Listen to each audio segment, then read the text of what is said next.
လူဆိုးလေး၃ယောက်ဟာပျော်စရာတစ်ခုခုလုပ်ဖို့အတွက်အရက်ပြန်ပလင်းတွေကိုမီးညစ်ပြီးဝေးလံတဲ့နေရာမှာရှိတဲ့နွားနောက်ပြားအုံကြီးတွေကိုလွတ်ပစ်လိုက်ကြပါတယ်။ဒါပေမဲ့အဲ့ဒီပြားအုံထဲမှာကြောက်စရာကောင်းတဲ့လူသက်ပြားတွေရှိနေမှန်းသူတို့မသိခဲ့ကြပါဘူး။ကံကောင်းထောက်မစွာနဲ့ကလေးတွေဟာကြိုတင်ပြင်ဆင်ထားတဲ့တံပုံးတွေကိုခေါင်းမှာဆွတ်ထားလိုက်လို့ပြားတွေရဲ့ရန်ကနေတီတီလေးလွတ်မြောက်သွားခဲ့ပါတယ်။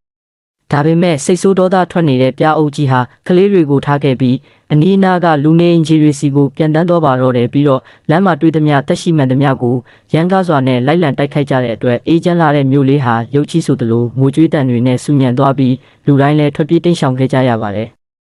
အဲ့ဒီအထက်ကဂျောင်ကိုနဲ့ရှောင်းမေတို့ဇနီးမောင်နှံလည်းအိမ်တအိမ်ထဲကိုအပင်ပြေးပုန်းခဲ့ကြပါတယ်။ဘေးကင်းပြီလို့ထင်မှတ်ထားခဲ့ပေမဲ့ရှောင်းမေရဲ့မျက်လုံးထဲကနေပြားကြီးတစ်ကောင်ထွက်လာပြီးတတိလစ်လဲကျသွားခဲ့ပါတယ်။ဂျောင်ကိုလည်းချက်ချင်းပဲသူမကိုဆေးရုံကိုပို့ဆောင်ပေးခဲ့လို့အသက်အန္တရာယ်ကနေတီတီလေးလွတ်မြောက်သွားခဲ့ရပါတယ်။